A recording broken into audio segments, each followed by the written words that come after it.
不会再变了。即便是从前我有愧于你，但是从今往后，我一定遵守我们之间的约定。你为我所做的一切，我都谨记于心。我更清楚自己选择的方向和要走的路，请你放心吧。那好，还是那句话，只愿你永不负我。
此次朕亲征北域，或许凶多吉少。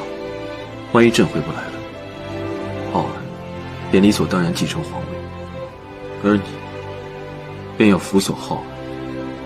你放心，在我把权杖交给你之前，会替你把权柄上的金丝都除了。朕只想问，你希望朕活着回来吗？